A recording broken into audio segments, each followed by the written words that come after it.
আমরা ওই পদ্মা সেতু দিতে চাই, আমরা 6 ঘন্টায় ঢাকা যেতে চাই, আমরা 4 ঘন্টায় আমার খুব কষ্ট হয়। আমরা এই প্রত্যাশা সবসময় করি, আমরা এই আশা করি। এবং আমি এই কালিমা দেশে আমরা একজনের সাথে যতটুকু কথা হয়েছে সবারই একই কথা, সাইফুল ইসলাম ফিরোজ ভাই আমাদের এখানে সংসদ সদস্য হিসাবে আমরা দেখতে চাই। আপনাদের মানুষের কথা আমরা শুনতে চাই।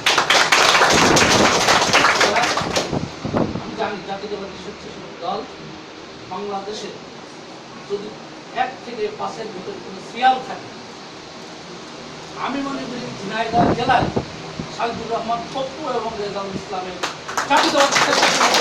বাংলাদেশের একমাত্র প্রভাবশালী এবং শক্তিশালী সংগঠন ঝিনাইদহ জেলায় আছে।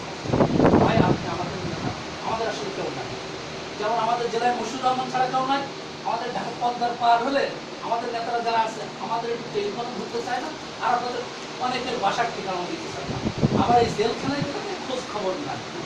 এই জন্য আপনার মতো ছাত্র নেতা আমাদের দরকার, পপ্পু ভাইয়ের মতো এরকম ছাত্র নেতা আমাদের দরকার। ভাই আমি সর্বশেষ আপনার কাছে বিনয়ের সাথে অনুরোধ করবো, আমি ছাত্র নেতা, আমরা ছাত্র দল করেছি। আমি জানি যে আপনি এমপি হলে আমার কি লাভ আছে। আমি ইতিমধ্যেই আপনার অনেক কথা আমি ছোট ছোট করে শুনছি।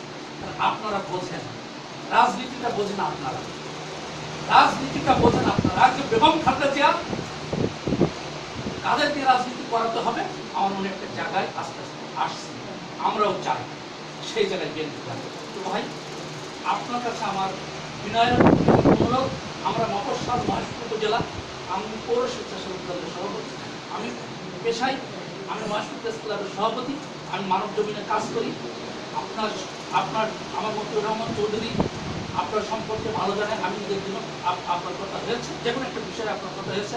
ব্যারিস্টার কাজল আমার বন্ধু, আর আমি পৌর স্বেচ্ছাসেবক দলের সভাপতি। বুঝতেই পারছেন, কেন্দ্রীয় আপনাদের দলের নির্বাহী কমিটির সদস্য, আর আমি হচ্ছে পৌর স্বেচ্ছাসেবক দলের সভাপতি। এই হচ্ছে আমাদের বিএনপি। আমি জেলা বিএনপির একটা মেম্বার না ভাই। আমাদের বিএনপি এদেরকে বলছিল কত প্রেসে যারা ভাই আপনার সাথে কথা আমরা জেলা কমিটিটা আসলে চাই।